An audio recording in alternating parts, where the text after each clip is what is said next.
Oke, assalamualaikum warahmatullahi wabarakatuh teman-teman, balik lagi di RB Reptile Channel. Nah, gimana teman-teman yang kangen sama edukasi yang belum lama ini keseling atau ketutup dengan beberapa konten sebelumnya ya. Nah, sebelum kita memulai lanjutan edukasi yang bersambung waktu itu, gue mau ucapin dulu terima kasih banget buat teman-teman yang tetap setia nonton RB Reptile Channel. Ya, padahal channel saya tidak sekeren teman-teman lain ya, yang memang jalan, masuk hutan, nyebur ya kan, guling-gulingan, makan makanan, itu adalah seling-selingan. Tapi memang konten saya tidak selalu seperti itu gitu kan. Karena memang sebagai konten kreator kita harus lebih kreatif gitu kan, menyajikan tayangan-tayangan ataupun edukasi-edukasi yang bermanfaat buat teman-teman semua. Ya, makasih banget pokoknya, dan terus tonton RB Reptile Channel gitu kan. Karena tanpa kalian channel saya mungkin tidak akan berjalan seluar biasa ini ya. Lagi-lagi saya terus berdoa dan terus meminta teman-teman untuk support terus channel saya sampai terus 100.000 subscriber, 500.000, 1 juta, 2 juta, 3 juta, sampai berpuluh-puluh juta pokoknya. Ya, pokoknya jangan pernah bosen dengerin bacot saya atau edukasi saya atau kuliah umum tentang reptil bareng saya gitu kan. Nah, kita mulai aja ya. Kita masuk ke materi lanjutan dari materi sebelumnya, yang saya mengangkat 2 konten. Yang pertama tentang apa itu herpetofauna atau apa itu hewan melata. Kemudian masuk di lanjutannya ya, ada di situ saya jelasin tentang berbagai macam kelompok-kelompok apa saja yang masuk ke dalam reptilia ya, hewan melata ya teman-teman. Nah, kalau teman-teman bingung bisa tonton di video sebelumnya tentang dasar banget tentang reptil. Nah, sekarang saya akan mendalami memberikan edukasi mendalam tentang ular ya.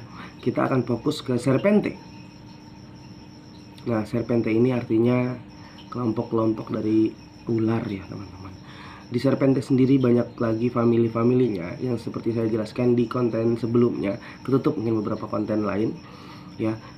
Di sini saya akan menjelaskan dasar banget tentang ular.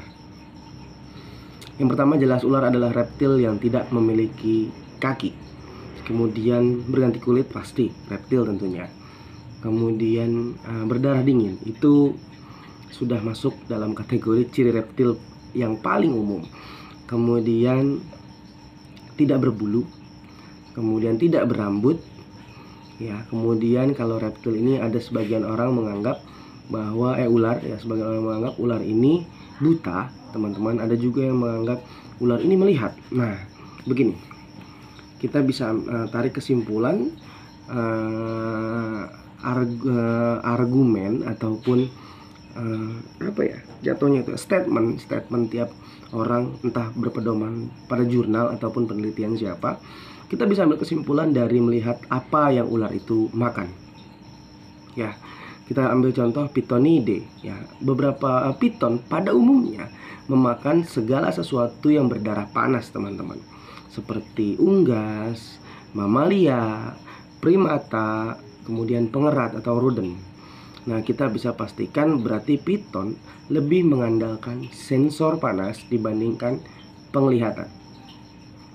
Ya, sensor panas pada ular disebut pit sensor. Nah, bagiannya ada di sini.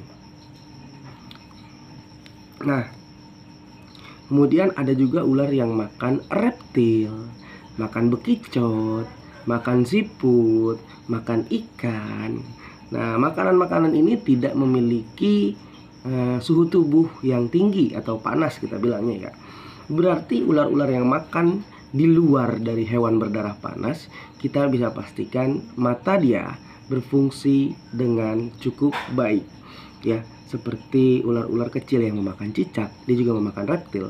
Kemudian ular dari kelompok Homalopsidae yang memakan ikan. Kemudian juga ada kelompok dari kolobrid yang keluarga Pareas ya, dia genus Pareas, dia memakan siput ya teman-teman. Lebih aneh lagi gitu kan. Nah, mungkin dari tiap makanan ini, dari tiap ular ini, dan mampu menyesuaikan dengan makanannya, Yang jelas pasti ular-ular ini memiliki kelebihan masing-masing dalam berburu mangsanya. Baik yang pertama pasti insting mereka, dan yang kedua adalah karunia yang kuasa. Itu sudah pasti, teman-teman. Nah, ini dilihat dari kita ketika bertanya apakah ular dapat melihat dengan baik atau tidak. Nah, kalau saya menyimpulkan seperti itu, ya teman-teman. Kemudian ada yang bertanya apakah ular dapat mendengar. Ini pertanyaannya, ya, apakah ular dapat mendengar? Saya pernah baca, saya lupa jurnal siapa, tapi teman-teman bisa browsing. Ya, ular itu dapat mendengar di bawah 250 MHz. Ya, manusia kalau nggak salah di atas 700, ya, atau di atas 500 gitu. Kalau teman-teman yang paham tentang indera pendengaran boleh komentar. Ya, jadi ada gendang telinga ataupun ada lubang pendengaran, ya, di dalam bagian sisik, lokasinya tepat di belakang pupil atau mata. Nah, ada juga jurnal atau penelitian yang bilang bahwa ular sama sekali tidak dapat mendengar. Ya, tapi bisa kita tarik kesimpulan bahwa ular ini lebih cenderung tidak mendengar. Kenapa? Karena kalau teman-teman reptil khususnya membawa gathering ular ataupun gathering ya ular ya di tempat-tempat keramaian yang rame musik, mungkin musik rock atau metal, ular ini hampir terlihat tidak terganggu dari tingkah lakunya.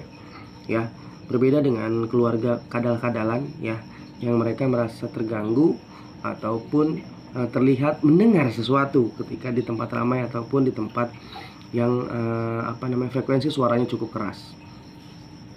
Ya. Nah, itu adalah dasar banget tentang ular ya.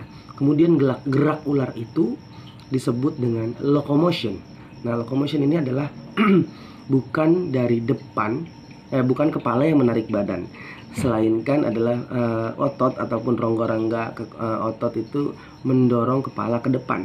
Nah, itu yang pernah saya baca. Jadi gerak ular itu disebut locomotion ya teman-teman, seperti lokomotif kereta. Nah, kemudian bagaimana cara ular makan? Bagaimana cara ular makan?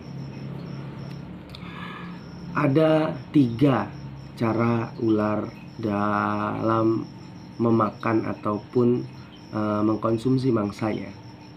Yang pertama, menggigit, membelit korban atau makanan tewas baru ditelan. Ini terjadi pada kelompok Pitonidae dan Boidae, rata-rata ular yang tidak memiliki bisa. Kemudian yang kedua, menggigit dan langsung menelannya. Ini biasanya dilakukan untuk jenis-jenis ular Colubridae atau ular-ular kecil yang makanannya sama sekali tidak dapat menyerang balik ketika dimangsa.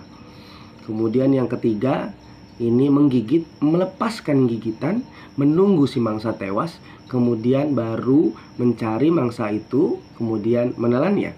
Nah, ini biasanya yang dimiliki kemampuan oleh ular-ular berbisa tinggi ya, atau ya ular-ular berbisa tinggi teman-teman. Biasanya dia menggigit tikus, dilepaskan jarak 2-3 meter, tikus itu mati. Kemudian si ular akan mengendus dengan indera penciumannya ya untuk mendeteksi di mana mayat dari makanannya berada. Kemudian baru menelannya.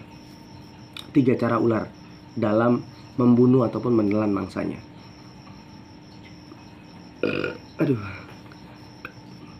Nah, itu sedikit banget tentang dasar-dasar ular ya teman-teman. Terus ada pertanyaan, Bang, ularnya nggak gigit ya? Bang, ularnya, oh ini piton ya Bang, tidak gigit ya Bang, dia mah ngebelit ya Bang, dia mah melilit aja ya Bang. Ini sebenarnya pertanyaan yang salah. Segala sesuatu yang memiliki mulut sudah pasti menggigit. Ya, cacing mungkin nggak gigit gitu kan. Nah, kadang-kadang orang selalu berpikir bahwa piton itu nggak gigit, dia ngebelit. Enggak.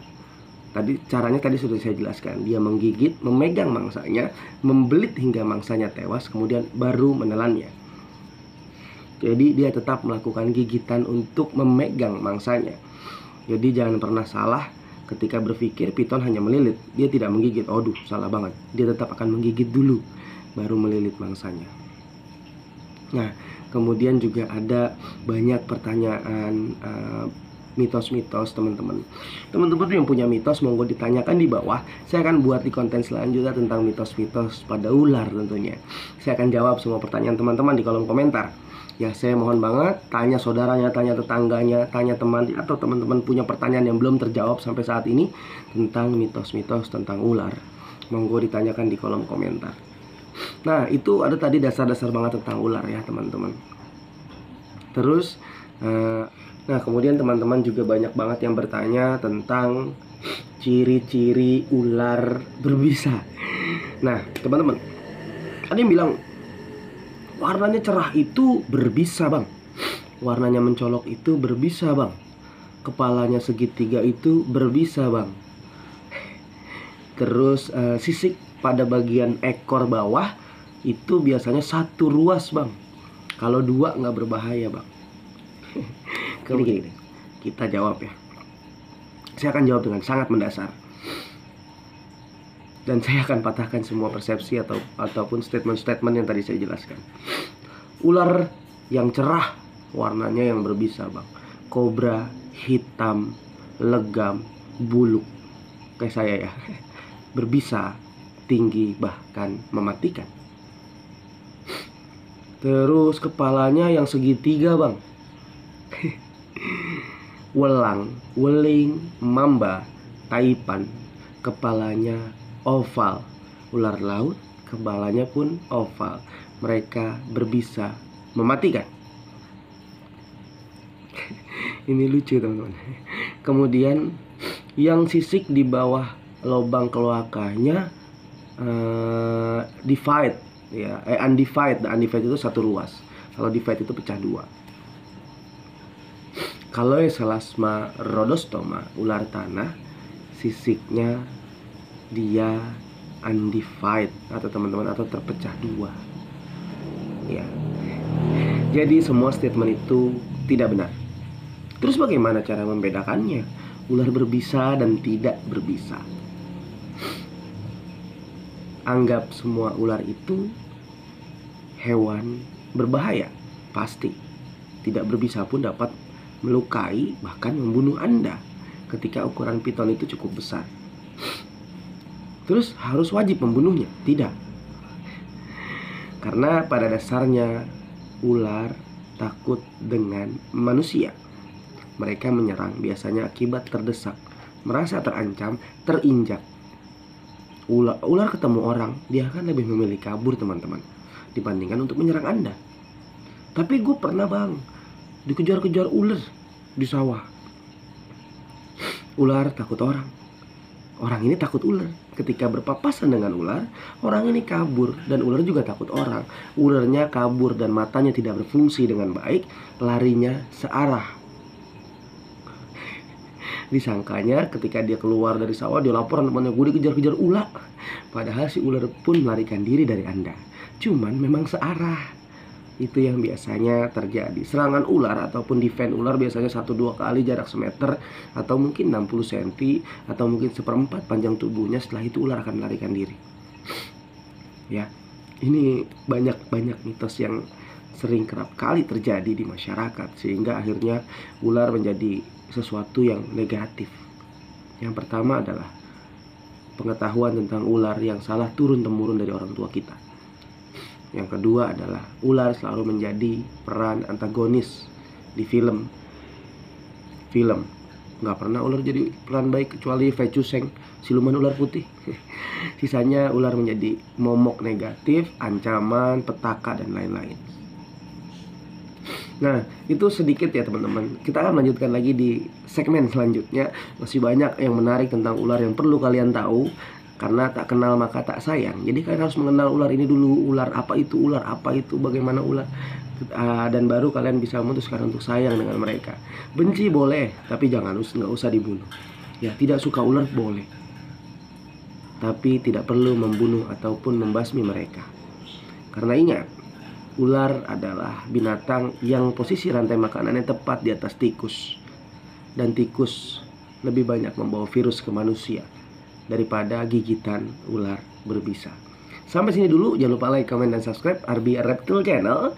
Lagi-lagi saya butuh dukungan Anda. Selama kalian masih terus pengen saya edukasi, pengen belajar bareng, kuliah umum ular bareng RBR Reptile, sama-sama bantu channel saya terus maju, sehingga saya akan terus bersemangat untuk berbagi ataupun sharing bareng-bareng pengalaman bersama teman-teman semua. Sampai sini dulu. Assalamualaikum warahmatullahi wabarakatuh. Salam edukasi. Bye-bye.